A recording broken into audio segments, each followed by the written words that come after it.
অনেক অনেক অনেক শুভেচ্ছা আমার বাংলাদেশি শিক্ষার্থী আন্দোলনকারী ভাই বোনেদের। তোমাদের বিজয় এলো, তোমাদের আন্দোলন ফলপ্রসূ হয়েছে। আমরা জানি, আমরা সবাই রেজাল্ট জানতে পেরে গেছি। এখন যে বাংলাদেশের কারেন্ট আপডেটটা নিয়ে চলে এসেছি বন্ধুরা, এই নিউজটির ক্রেডিট চ্যানেল আই অনলাইনের। তারা তাদের তরফ থেকে এই নিউজটি একটু আগেই পাবলিশ করেছে এবং আমরা যমুনা টেলিভিশনের তরফ থেকে দেখে ফেললাম যে সেনা প্রধান তিনি কি বললেন, জাতির উদ্দেশ্যে কি ভাষণ দিলেন, কি বক্তব্য পেশ করলেন, সেটা আমরা শুনতে পেয়েছি। তো সেটারই লিখিত আকারে বেরিয়ে গেছে চ্যানেল আই এর তরফ থেকে। আমি এখন সেই ভিডিওটাই আপনাদের কাছে প্রেজেন্ট করতে চলেছি। অন্তর্বর্তীকালীন সরকার দেশ পরিচালনা করবে বললেন সেনাপ্রধান। সেনাপ্রধান জেনারেল ওয়াকার-ইউজ-জামান বলেছেন অন্তর্বর্তীকালীন সরকার দেশ পরিচালনা করবে। সোমবার 5ই অগস্ট জাতির উদ্দেশ্যে দেওয়া এক বক্তব্যে তিনি এই কথা বলেন। তিনি বলেন, সকল হত্যাকাণ্ডের বিচার করা হবে, আমরা দেশে শান্তি ফিরিয়ে আনব, আমাদের সহযোগিতা করুন।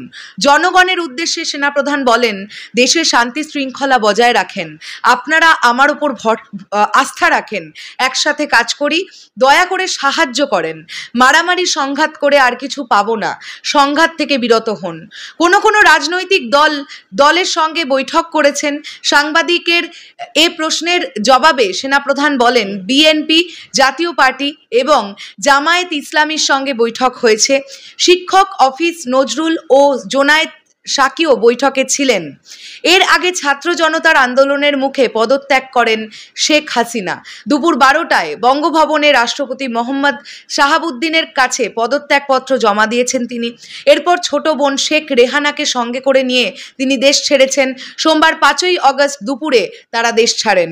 প্রসঙ্গত, শনিবার বৈষম্য বিরোধী ছাত্র আন্দোলনের সরকার পতনের এক দফা দাবির পর থেকে কোটা সংস্কার আন্দোলন ঘিরে সৃষ্ট সংঘাতময় পরিস্থিতি আরও তীব্র হয়ে ওঠে।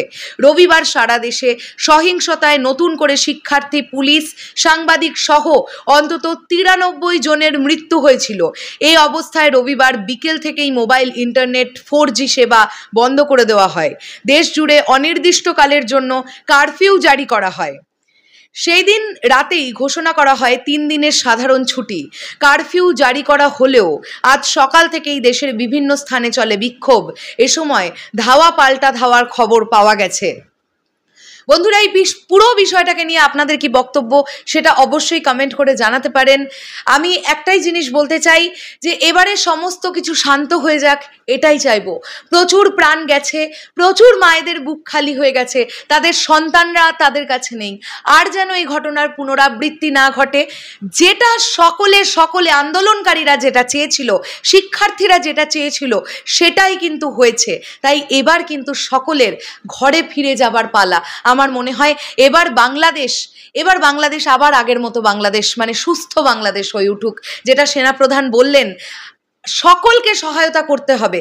সকলে যদি সহায়তা করে একসঙ্গে, তবেই কিন্তু একটা শান্ত বাংলাদেশ আমরা আবার ফেরত পাবো।